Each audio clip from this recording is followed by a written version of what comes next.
আমরা কেউ আসিনি, আল্লাহ বড় দয়া করে নিয়ে এসেছেন কিছু দেবার জন্যে।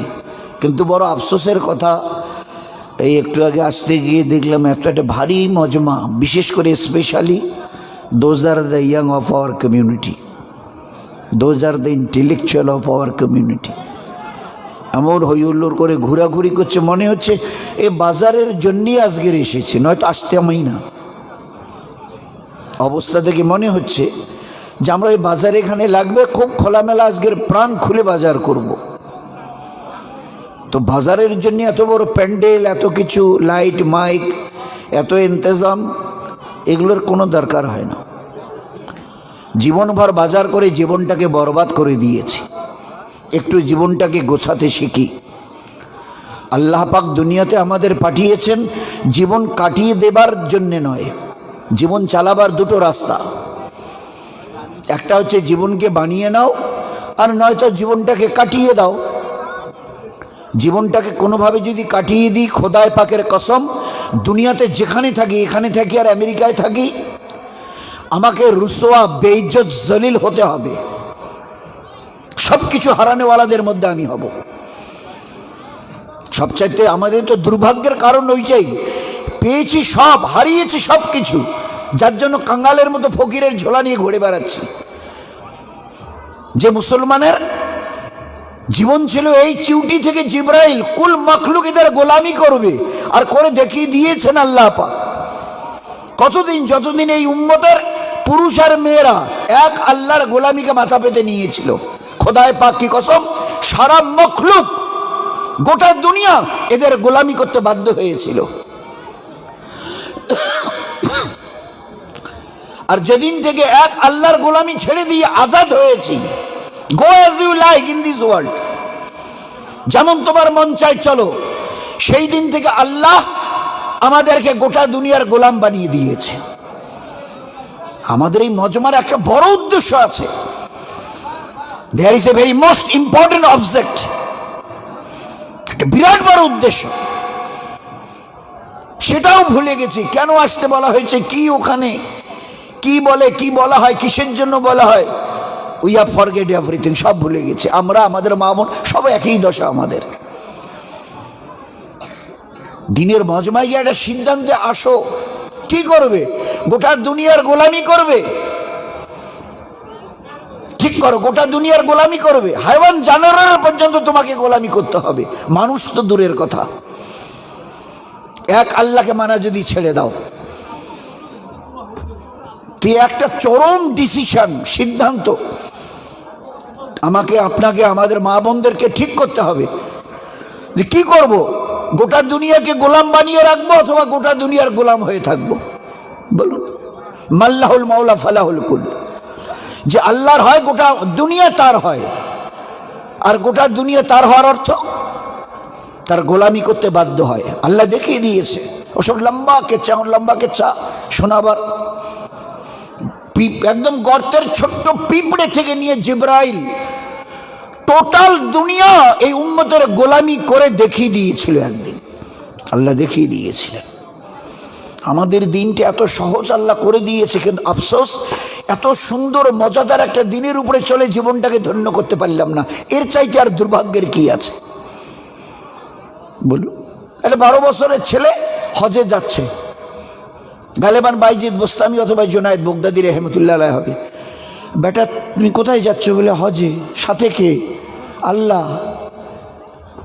তো তোমার বেডিং বিস্তারা কিছু নেই, তুমি খাও কি? বলে উনি যে রাজ্জাক, উনি তো আমার সাথেই আছেন। আল্লাহকে রাজ্জাক বলি, রাজ্জাক বলা হয়, তো উনি তো আমার সাথেই আছেন। তো এই আল্লাহওয়ালা বাইজিদ বোস্তামি রহমতুল্লাহ তাকে জিজ্ঞাসা করছে, আর 12 বছরের ছেলে উত্তর দিচ্ছে। ইনি হয়রান হয়ে গেছেন। বেটা তুমি এত অল্প বয়সে? তুমি বলে আপনি বয়স কেন দেখছেন? আপনি প্রত্যেকটা মানুষের ইমান আর আমালের দিকে একবার ভালো করে তাকান না। যার কাছে ইমান আছে, আমাল আছে, সে আল্লাহর মেহবুব আর পেয়ারা হয়ে আছে। আর আল্লাহ যার কাছে আছে তার আর কোনো জিনিসের অভাব থাকে? বলুন না, বলুন। এবারে মক্কা শরীফে গিয়ে তওয়াব করছে, ও ছেলেটাও তওয়াব করছে 12 বছরের, ইনিও এই তওয়াব করতে করতে ছেলেটা এক সময় এই যেখানে হাজরে আসওয়াদটা আছে ওর সামনে গিয়ে এবার একটা চিক মেরে ওখানেই পড়ে গেল, আর পড়ে গেল তো বাস কাবার হারামের মধ্যে ইন্তেকাল করে গেল। ইনি দেখে একবারে অস্থির হয়ে গেল, আরে আল্লাহ, এই বাচ্চাটা 12 বছরের একটা ছেলে এইভাবে চিক মেরে তপ করতে করতে। এবারে বাইরে গিয়ে তাড়াতাড়ি করে ওর জন্য কাপড়ের কাপড়, আতর, এগুলো যা যা দরকার, ফের কিছু লোকজনকে নিয়ে এসে বাচ্চাদের কবরে ওখানে নিয়ে যাওয়া যায়, কবর দেওয়া যায়। এসে দেখে সে বাচ্চার, এখনকার মতো তার তখন অত ভিড়ভাড় ছিল না, দেখে নাই, লাশটাকে খুঁজছে কোথাও আর পেলব না। খুব আফসোস হলো তার, ওহো, ছেলেটার লাশটাকে পর্যন্ত পেলাম না। একটু অন্তত পক্ষে ওর গোসলটা নিজে হাতে দিতাম, কাপড়টা পরাতাম, কবরে ওকে রাখতাম, আল্লাহ আমাকে কিছু নেকি দিত, একটা কিছু আমার করার সুযোগ হলো না। শেষ পর্যন্ত মন খারাপ করে ঘরে চলে গেছে, যেখানে উনি থাকতেন ওখানে চলে গেছে, ঘর ভাড়া নিয়ে যেখানে থাকতেন। রাত্রিবেলা খোয়াবের মধ্যে ছেলেটাকে দেখা পেয়েছে, বলছে, বেটা কী ব্যাপার, তুই ওইভাবে চিক মেরে আমার সামনে পড়ে মরে গেলি, আর তারপরে তোকে খুঁজলাম যে আমি তোর কাফন দাফনের ব্যবস্থা করব, আমি তোর একটু আতর ছিটিয়ে দেবো, তোকে দাফনাবো। তা বললে, আপনি যদি আমার সব করবেন তাহলে আমার আল্লাহ কি করবে? আমার যা কিছু কাফন দাফনের সমস্ত ব্যবস্থা সব আল্লাহই করে নিয়েছে, যার জন্য দুনিয়ার কোনো ইনসানকে হাত লাগাতে দেয়নি। তাহলে বেটা তুমি এখন আছো কোথায়? বলে, জান্নাতের বাগানের মধ্যে আল্লাহ আমাকে ছেড়ে দিয়েছে। 12 বছর বয়স, এই দিনকে আল্লাহ এত সহজ করে দিয়েছিল, একটু যদি চেষ্টা করতাম, একটু, এ কোনো কঠিন দিন কার নাম? বলে, দুটো, আল্লাহর হুকুম, নবীর সুন্নাত তরিকা, নবীর তরিকা, ব্যাস দুটো জিনিসকে নিয়ে চলা বড় কঠিন হয়? বলেন, 10, 20, 50, 80, 1000 লক্ষ আছে নাকি ওরকম? এই করলে দিন হবে? কত সহজ সরল জীবন, আল্লাহর হুকুম, নবীর তরিকাকে নিয়ে দুনিয়াতে চলো। আল্লাহ বলছে, তুমি যেখানেই থাকবে আমি তোমাকে ইজ্জত দেব, আমি তোমার জীবনকে রহমত বরকত দিয়ে ভরিয়ে দেব। তুমি যেখানে যে অবস্থায় থাকো, তোমার হেফাজতের জিম্মা আমি নিলাম, আমি হেফাজত করব।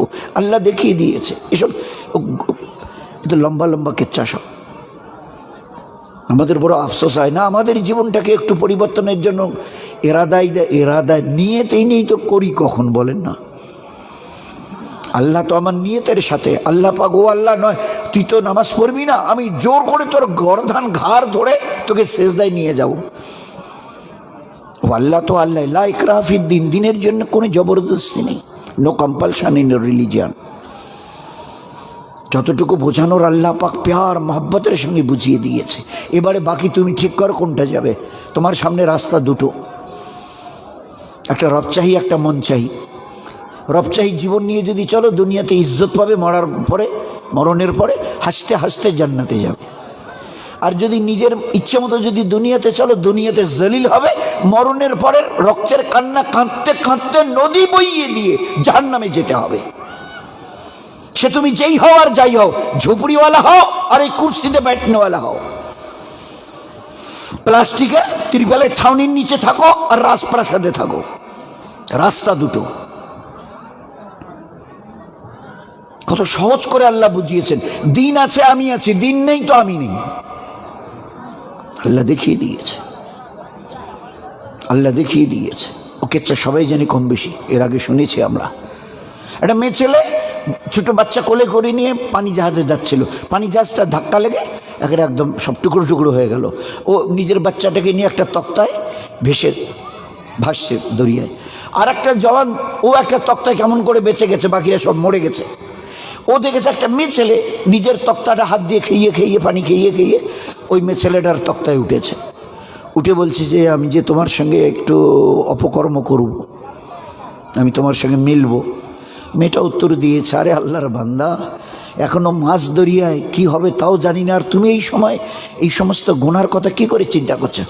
বলে, ওসব ছাড়ো তো, তুমি তৈরি হও, আমি তোমার সঙ্গে মিলবো। যখন ছেলেটা বুঝতে পেরেছে যে এ তো ছাড়বে না, তো বলছে যে দাঁড়াও, এই বাচ্চাটাকে একটু অন্ধকে চুপ করি। বলে, মা নিজে বাচ্চাটাকে চিমটি কেটেছে, তো চিমটি কেটেছে, বাচ্চা কাঁদছে। তাহলে তুমি তাড়াতাড়ি করো না। বলে, বাচ্চাটা কাঁদছে, দাঁড়াও। তো বাচ্চাটা কাঁদতে কাঁদতে যখন একটু চুপ করে ফের চিমটি কাটে মা, আবার বাচ্চাটা কাঁদে। এই জওয়ানের আর তর্স হয়নি, ও বাচ্চাটার হাত ধরে মায়ের কোল থেকে টান দিয়ে নিয়ে দড়িয়ে ছুঁড়ে ফেলে দিয়েছে। এবারে মেয়েটাকে বলছে যে, তোমার তো এবার আর কোনো তার অসুবিধা নেই। বলে এবারে তার উপরে উঠতে গেছে, শুধু একটা শব্দ মুখ থেকে বার করেছে, একটা, আল্লাহ। তো দরিয়া থেকে একটা মাছ এত বড় মুখ হা করে ও জালেম জওয়ানের মাথাটা কামড়ে ধরে দড়িয়ে চলে গেছে। আল্লাহ দেখিয়ে দিয়েছে ও ঈমানওয়ালা ওয়ালি, দুনিয়ার যেখানে তোমার কেউ সাহায্য করেনওয়ালা থাকবে না, আমাকে চিনতে চেষ্টা করো, ওখানে আমার হাত যাবে তোমার মদদের জন্য, সাহায্যের জন্য। আল্লাহু খায়রুন হাফিজা, বলো আমার চাইতে বড় হেফাজত করেনওয়ালা কে আছে? চাই তুমি পুরুষ হও নয় তুমি ছেলে হও, আমার দিনের সঙ্গে সম্পর্ক করে আমাকে তুমি রাজি করার জন্য দুনিয়াতে চলো। ফেরে দেখো জীবন একটা কুলি কি দাম আছে দুনিয়ায় বলেন না? অপরের মাল এখানে ওখানে নিয়ে যায়, একজনের মাল নিয়ে গাধার উপরে চাপিয়ে দিয়ে চলে যাচ্ছিল। এটা জঙ্গলে এসে ও বরাবরই আসার এই দিক দিয়ে একটা রাস্তা, ওই রাস্তা দিয়ে যায়। ওখানে আরেকজন লোক দাঁড়িয়েছিল, ভাই কোথায় যাবেন? বলে অমুক জায়গায়। তো ওইদিকে কেন যাচ্ছেন? এইদিকে একটা শর্ট রাস্তা, আর গাধার ঘাসও আছে এই রাস্তায় খুব ভালো। তো বলে আমার যে রাস্তা জানা নেই। বলে আমার খুব জানা আছে, আমি বহুবার এই রাস্তায় গেছি। তাই ঠিক আছে চলেন। এবারে ওনার সাথে করে নিয়ে কুলিটাকে সাথে করে নিয়ে ও আগে আগে, কুলি পিছনে পিছনে মাঝ জঙ্গলে গিয়ে এবারে সামনের যে যাচ্ছিল যে লোকটা, ও এবার ওর নিজের সওয়ারি থেকে নেমেছে, গাধা থেকে নেমে খঞ্জর বার করেছে, তলোয়ার। কি ব্যাপার? আমি তোমাকে তো জবাই করবো। কেন? বলে তোমার এই গাধা, তোমার কাছে যা কিছু মাল জাল আছে, টাকা পয়সা সব আমি নিয়ে নেব। তো বলে ভাই এই কাজ করো না। বলে না না না, ওসব করে হাত পা ধরে কোনো লাভ হবে না, আমি আগে তোমাকে মারবো, তারপরে তোমার মাল জাল নেব। তো বলে এক কাজ করো, আমাকে মারিও না, আমি আমার খচ্চর দিচ্ছি, আমার কাছে অনেক টাকা পয়সা আছে, এগুলো নিয়ে আমি তোমাকে দিয়ে দিচ্ছি, আমাকে ছেড়ে দাও। আমি বলে তুমি আমাকে বোকা পেয়েছো, তোমার সব মালজাল নিয়ে ছেড়ে দেওয়া, তুমি লোককে গিয়ে বলবে একটা ডাকাত ওই জঙ্গলের মাঝখানে থাকে, আমার ডাকাতের সব ব্যবসা বন্ধ করে দেবে, ওটা হবে না। তো যখন ও একবারে তলোয়ার তুলেছে, ওকে একবার জবাই করবে কুলিটাকে, কুলি বলছে যে আচ্ছা ঠিক আছে, তুমি যখন আমাকে মারবে তো এতটুকু আমাকে সময় দেবে দয়া করে, আমি 2 রাকাত শুধু নফল নামাজ পড়ে নেব, বাস আমি নামাজের সালাম ফেরবো, তোমার যা প্রয়োজন হয় করিও। তো বলে ওইসব করে কিছু লাভ হবে বলে আমার মনে হচ্ছে না। ঠিক আছে পড়তে চাও পড়ো। তো তলোয়ার নিয়ে ও দাঁড়িয়ে আছে, আর এবারে আল্লাহু আকবরে নামাজের নিয়ত বাঁধছে। এবারে ইয়াদ করতে পারছে না, এই একটু পরে একটা আয়াত ইয়াদ হলো, এবারে পড়া শুরু করে দিয়েছে। অবস্থা কি হতে পারে বোঝাই যায়। তলোয়ার আমি খেলে নামাজটা 2 রাকাত শেষ করে সালাম ফেরালে আমার গর্দান নামিয়ে দেবে, এই অবস্থায়ও কোরআনের একটা আয়াত পড়ছিল।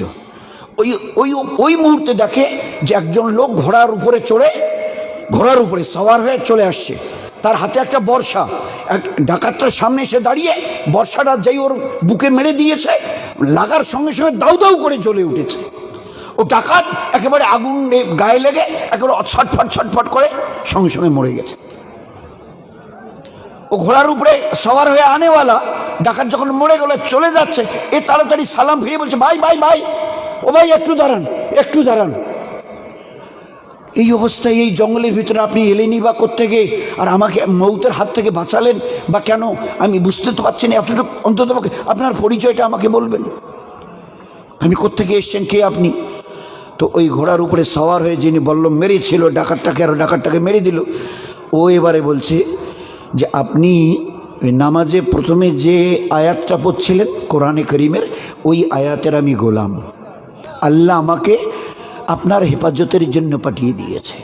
এ দুনিয়ার ঈমানওয়ালা, ও দুনিয়ার ঈমানওয়ালি, আমাকে একটু বুঝতে আর চিনতে চেষ্টা করো। এ মাঝ জঙ্গলে কুলি বেচারা কি করবে? ডাকাতের হাতে ধারালো তলোয়ার, আমি আল্লাহ হেফাজত করে দেখিয়ে দিয়েছি। চাও এরকম হেফাজত দুনিয়ায়? চাও ওই রকম ইজ্জত যা আমি আবু হুরায়রাকে দিয়েছি রাদিয়াল্লাহু আনহুকে? পরিচয় যদি বলা হয় যে ভিক মাংনেওয়ালা, তো তাও বোধহয় যথেষ্ট হবে না। একটা মেয়ে ছেলের দীর্ঘদিন ধরে গোলামি করতো, বুসরান বিনতে গজরা নামে একটা মেয়ের আবু হুরায়রা রাদিয়াল্লাহু তাআলা আনহু গোলামি করতেন, পা টিপতেন, রান্না করতেন, কাপড় কাচতেন, একটু কম বেশি হলে মানে হাতের মানে পায়ের কাছে জুতো টুতো যা পেতেন তাই দিয়ে মারতেন আবু হুরায়রা রাদিয়াল্লাহু তাআলা আনহুকে। নবীজির খবর পেল, তার কাছে চলে গেল, ঈমান কবুল করলো, গোলামি করে, আর যখন একটু ফাঁক পায় নবীজির কাছে গিয়ে দিনের জন্য একটু সাথ দেয়। এইভাবে চলতে চলতে দেখে যে আবু হুরায়রা বড় গরিব। তো হুজুর সাল্লাল্লাহু আলাইহি ওয়াসাল্লাম দেখে বলল, আবু হুরায়রা মাঝে মাঝে তোমাকে দেখি মসজিদে আসতে দেরি হয় কেন, তুমি একটু তাড়াতাড়ি। আল্লাহ রসুল, আমি যখন ঘরে থাকি মসজিদে নববীর আজান শুনি না, আমি তাড়াতাড়ি অজু আগারা করে মসজিদে আসার জন্য হাঁটা দিই। মাঝ রাস্তা আসতে না আসতে, কারণ আমি তো 2 দিন 3 দিন 4 দিন আমার পেটে কিছু পড়েই না, নাই কিছু, তো খাবো কি? তো মাঝ রাস্তায় মাথার চক্কর দিয়ে বেহুশ হয়ে পড়ে যেতাম। লোক আমাকে মৃগী রুগী মনে করে না, আমার গর্দানের উপরে জুতো সমেত পা দিয়ে মেরে একটা করে পাক দিয়ে চলে যেত। ওই সময় নাকি ওই রকমই মৃগী রোগীর চিকিৎসা হতো। আমাদের এখানে আগে ছিল মৃগী রোগী দেখলে কেউ জুতোর সঙ্গেই দিত রাবারের। তো আরবে ওই সময় বলছে যে আমাকে মৃগী রোগী মনে করে আল্লাহ রসুল আমার জুতো দিয়ে তারা গর্দানে পা দিয়ে, আসলে আমি মৃগী রোগী তো ছিলাম না, ক্ষুধার কারণে আমি রাস্তায় বেহুশ হয়ে পড়ে যেতাম। হুজুর সাহেব বলল, এই খেজুর কটা রাখো তো, এটা ছোট্ট থলেতে 8-10টা খেজুর দিয়ে বলে, আবু হুরায়রা তুমি এ কটা খেজুর রাখো, কাছে রাখো, যখনই তোমার প্রয়োজন পড়বে তুমিও খাবে, আর লোকজন যদি তোমার কাছে আসে কেউ তো তাকেও খাওয়াবে। আবু হুরায়রা রাদিয়াল্লাহু তাআলা আনহু বলছে, ওই আল্লাহর কসম খেয়ে বলছি, ওই থলেতে হুজুরের দেওয়া 8-9-10টা খেজুর আমি 27 বছর ধরে খেয়েছি। 27 বছর উলামায়ে কেরাম হিসাব করে শুনিয়েছেন আমাদের, ওই থলে থেকে 42,000 কেজি খেজুর খাওয়া হয়ে গেছে। 42,000 কেজি খেজুর। Can you imagine it? ভাবতে পারি? এই ছিল ঈমানওয়ালার জীবন, আল্লাহ দেখিয়ে দিয়েছেন। আজও আমাদের জিজ্ঞাসা করছে, ও বামুনিয়া হালকার, আমার পেয়ারে নবীর উম্মত আর উম্মতিয়া, পুরুষ আর মা বোনেরা, আবু হুরায়রার হাতের বরকত নেবে? আমার দিনটাকে একটু নিজের জীবনে জায়গা দেবে? আমি দেখিয়ে দেবো বরকত কাকে বলে, আমি দেখিয়ে দেবো ওই কুলির আর ওই বাচ্চাওয়ালি মেয়ে ছেলেটার হেফাজত কাকে বলে, আমি দেখিয়ে দেবো। আল্লাহ দেখিয়ে দিয়েছে, দেখিয়ে দিয়েছে। ও আল্লাহ তো আল্লাহই, কিন্তু দুঃখ তো ওই একটাই যে আজ পর্যন্ত সবাইকে কম বেশি চিনেছি, আর চিনিনি এই কারণে, চিনেছি এই জন্য চেষ্টা করেছি। কাকে? গরুকে, বাড়ির কুকুরকে, বিড়ালকে। নয়ারহাটের বাজারে গেছি, সকালবেলা তামাকের হাট হয়, আস্তে আস্তে 12টা 1টা 2টো বেজে গেল, বাড়িতে 1-2 ঘন্টা কেটে গেল। বিবিকে, বেটাকে, বেটিকে, বৌমাকে জিজ্ঞাসা করছে, বৌমা আমাদের বাড়ির কুকুরটাকে দেখি না কেন? আসার 2-3 ঘন্টা হলো, কুকুরটাকে দেখি না কেন? আরে আফসোস, এই হুজুরের এই এত বড় দামি উম্মত কুকুরকে ইয়াদ রেখেছে, আল্লাহকে ইয়াদ রাখতে পারেনি। আল্লাহকে ইয়াদ নেই, কুকুরকে, বিড়ালকে। কেন, কি ব্যাপার? যাবার সময় মুরগির 8টা বাচ্চা দেখিয়ে গেলাম, কি ব্যাপার 6টা কেন? মুরগির তালাশ নিচ্ছে, খবর নিচ্ছে।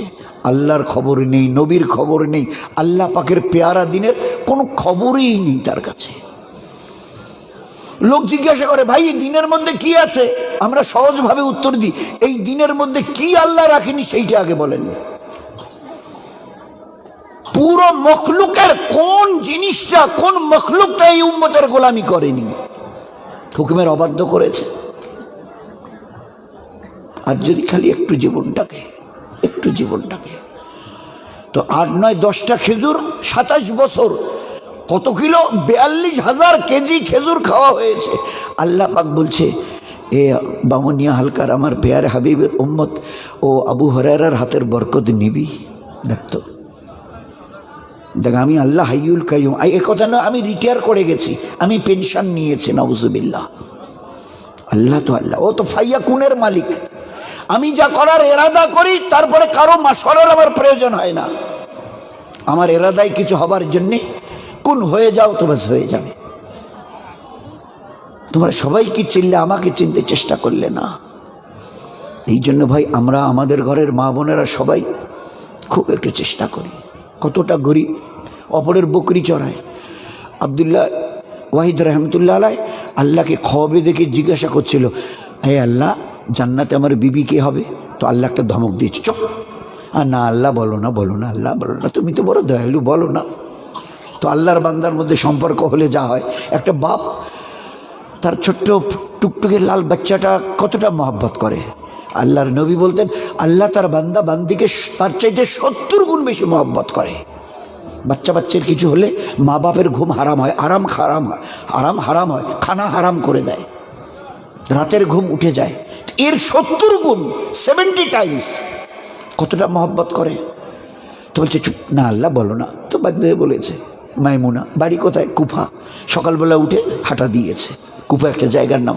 ওখানে গিয়ে লোককে বলছে, হ্যাঁ ভাই, এখানে মাইমুনা নামে কোনো মেয়ে ছেলে আছে? বলে ওই যে পাহাড়টা, ওর নিচে দেখবেন একটা মেয়ে বকরি চড়াচ্ছে, ওই মেয়েটার নাম মাইমুনা। কতটা টাকার মালিক? বলে অন্যের, ওগুলো ওর নিজের বকরি নেয়, অন্যের বকরি চড়াচ্ছে, অন্যের বাড়িতে চাকরি খেটে খায় মাইমুনা মেয়ে ছেলে। যেদিকে ওখানে গিয়ে দেখে একটা মেয়ে ছেলে চাদর মুড়ি দিয়ে নামাজ পড়ছে, আর বকরিগুলো দেখিয়ে দিয়েছে। ওই যে মেয়ে ছেলে একটা দাঁড়িয়ে আছে না, ওইটি। গিয়ে দেখে ও তখন দাঁড়িয়ে নেই, নামাজ, একটা চাদর গায়ে জড়িয়ে নামাজ পড়ছে। তো কথা বলা, পিছনে চুপ করে বসে আছে। যেই মাইমুনা সালাম ফিরিয়েছে, তো মাইমুনা বুঝতে পেরেছে নিশ্চয়ই কোনো লোক হবে, গলার আওয়াজ শোনা যাচ্ছে, তো ঘাড় ফিরিয়েছে। জীবনে কোনোদিন দেখেনি। আমাদের মা বোনেরা ভালো করে বুঝুক, এই উম্মতের এক একটা মেয়ে ছেলের ইজ্জত কত বড় আল্লাহ দিয়েছিল, তাদের মকাম কতটা ছিল। কত গরিব অন্যের বকরি চড়ায়, আর মালিক যা দেয় তাই দিয়ে জীবন কাটায়। এবারে যখন একটু আওয়াজ দিয়েছে, মাইমুনা এবারে ফিরে তাকিয়েছে। জীবনে কোনোদিন দেখে নেই। এক ঝলক দেখেই বলছে, আব্দুল ওয়াহিদ, তুমি এখানে কেন? তুমি এখানে কেন? তোমার সাথে তো আমার ইনশাআল্লাহ জান্নাতে মোলাকাত হবে। ইনি যে জান্নাতি হবেন, মাইমুনা যে জান্নাতি হবে, ও একেবারে ওখানে বুক থেকে বলে দিয়েছে। আর তার স্বামী যে আব্দুল ওয়াহিদ হবে, তাও সে জেনে গেছে, বলে দিয়েছে। আমার আল্লাহ আমাকে রোজা আসলে আমাকে জানিয়ে দিয়েছে, আমার স্বামী তুমি আব্দুল ওয়াহিদ হবে, আর আমি জান্নাতি মেয়ে ছেলের মধ্যে একজন জান্নাতি মেয়ে ছেলে হব। খালি জীবনটুকু সামান্য, খালি সামান্য একটু হেরফের, মানে মন চাই, ওইটাকে একটু রবচাহি করি। নিজের ইচ্ছায় চলছি, এটা তো কত বড় গুনাহ, চিন্তা করতে পারবো না। নিজের ইচ্ছা মতো দুনিয়ায় চলা, এর চাইতে বড় বড় গুনাহ আর বোধহয় নেই। আপনি কি করে চলেন? দুনিয়াতে নিজের ইচ্ছা এসছেন নাকি? বলেন না। আমরা যে কজন ভাই আছে, যে কজন মা বোন আছে, কেউ একজন বলতে পারবে আমি আমার নিজের ইচ্ছায় দুনিয়াতে এসছি? আর তোমাদের তো একটাই পরিচয়, খুলিকাল ইনসানু মিন নুতফা, এক বিন্দু নাপাক মনির কাতরা থেকে তোমাদেরকে আমি পয়দা করেছি। এর বেশি পরিচয় কি আছে? কি বাহাদুরি করবার আছে তোমার কাছে?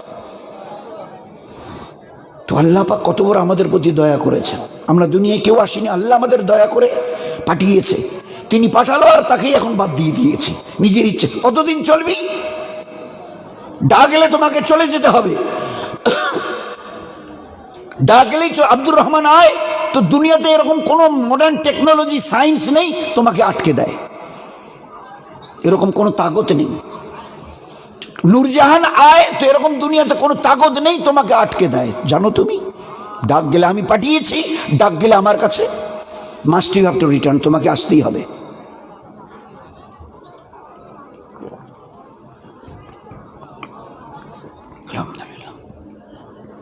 তো ডাক গেলেই তোমাকে ফিরে আসতে হবে। এই জীবন আমি আল্লাহ দিয়েছি। পিছনের ইতিহাস আল্লাহ খুলে খুলে বয়ান করেছে, খুলে খুলে। আজ তো আমরা সত্যি দোস্ত, কত আশ্চর্যের কথা। সবাইকে চিনতে চেষ্টা করলাম, শুধু আল্লাহকে বাদ দিয়ে, যে আমার বানানেওয়ালা। মাইমুনা বলে দিয়েছে, আপনি তো আব্দুল ওয়াহিদ এখানে কেন গো? তোমার সঙ্গে তো আমার জান্নাতে মোলাকাত হবে। আব্দুল ওয়াহিদ রহমতুল্লাহ আলাইহি জিজ্ঞাসা করেছে, মাইমুনা আমি একটা ছোট্ট কথা জিজ্ঞাসা করি, যতক্ষণ থেকে এখানে আমি বসে আছি না, তোমার এই বকরির পালের সঙ্গে বকরিও যত কটা, যে কটা, বাঘ ওই কয়টাই। বকরি আর বাঘ একসঙ্গে চড়ছে, অথচ বাঘের যে সাইজ, একটা দুটো বাঘ যদি ইচ্ছা করে গোটা বকরির পালকে তোমার সাবার করে খেয়ে ফেলতে পারে। অথচ একটা বাঘ একটা বকরির উপরে হামলা করতে দেখিনি যতক্ষণ আমি অপেক্ষা করছি। এটা কি করে হলো? তো মাইমুনা বলছে, আব্দুল ওয়াহিদ এইসব কথা বলে সময় নষ্ট করো না, যাও। আল্লাহ দুনিয়াতে জীবন দিয়েছে জীবনটাকে বানাবার জন্যে, ইবাদত করে করে জীবনটাকে ভালো করে আরও বানিয়ে নাও। এসব কথা বলে সময় নষ্ট করো না, জীবন বরবাদ হবে। তো বলছে, মাইমুনা বাস কথা দিচ্ছি, তুমি খালি এতটুকু উত্তর আমাকে দাও, বাঘ আর বকরি একসঙ্গে, কথা শুধু আমাকে উত্তরটুকু দাও, আমি চলে যাব। তো মাইমুনা উত্তর দিয়েছে। আমাদের মা বোনেরা ভালো করে শোনো, খুব দিল দিয়ে, আমরাও শুনি। আব্দুল ওয়াহিদ, আমি আমার ইবাদতের দ্বারা আল্লাহর সঙ্গে সম্পর্ক ঠিক করে নিয়েছি, আমার আল্লাহ আমার বকরির সঙ্গে বাঘের সম্পর্ক ঠিক করে দিয়েছে ইবাদতের দ্বারা। একটু ইবাদত মন দিয়ে করি। কি ইবাদত?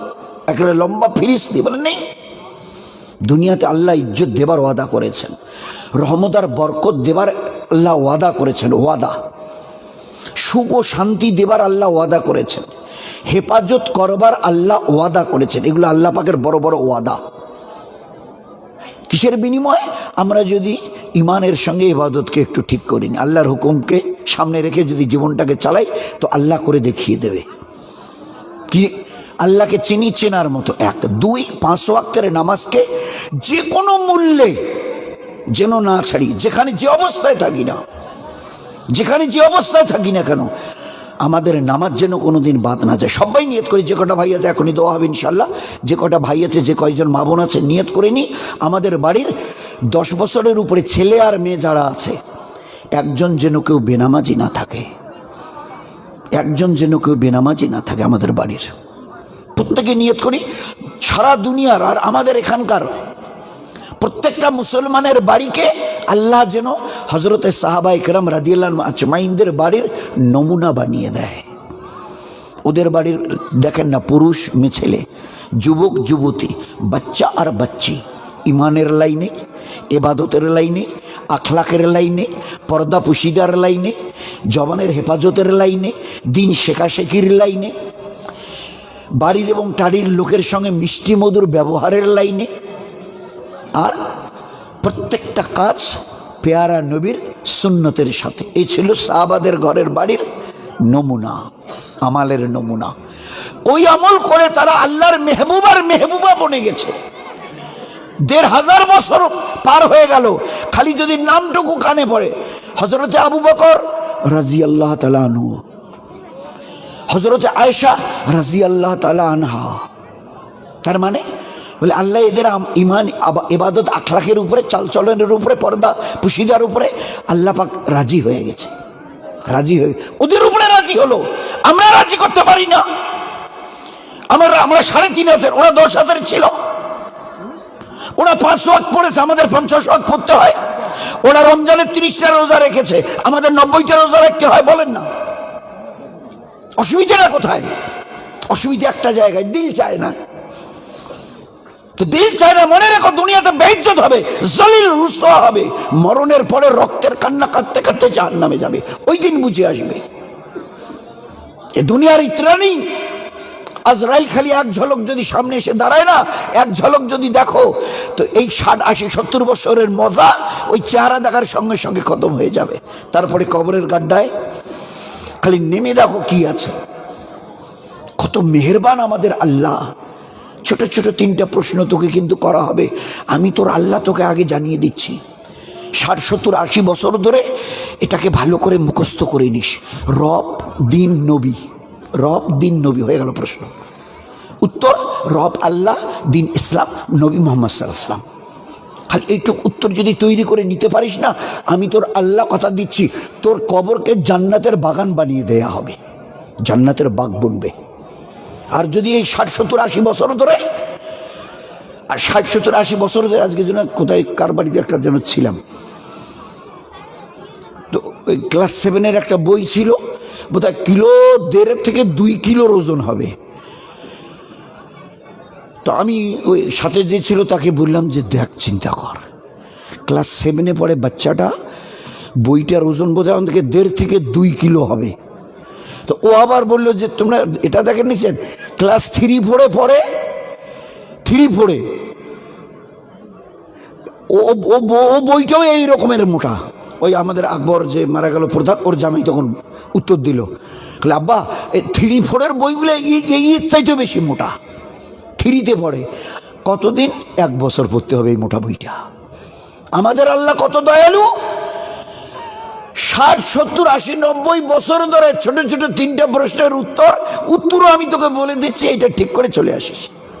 রবকে, দিন কি, নবীকে জিজ্ঞাসা করবে মুনকির আর নকির, গিয়ে উত্তর দিস রব আল্লাহ, দিন ইসলাম, নবী মুহাম্মদ সাল্লাল্লাহু আলাইহি ওয়াসাল্লাম।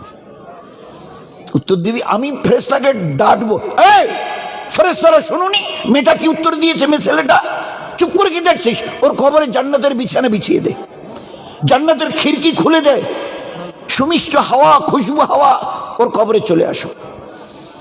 যদি তৈরি করে না যাও, ওই সময় আমার ফেরেশতারা জিজ্ঞাসা করবে মুনকির আর নকির, ওই সময় যদি তোমাদের জবান থেকে বার হয় লা আদরি, জানি না, লা আদরি, 50, 60, 70, 80 বছর হায়াত আল্লাহ হায়াত দিয়েছিল, নিজের ইচ্ছা মতো চলে জীবনটাকে ছিন্ন বিচ্ছিন্ন তছনছ করে দিয়েছি।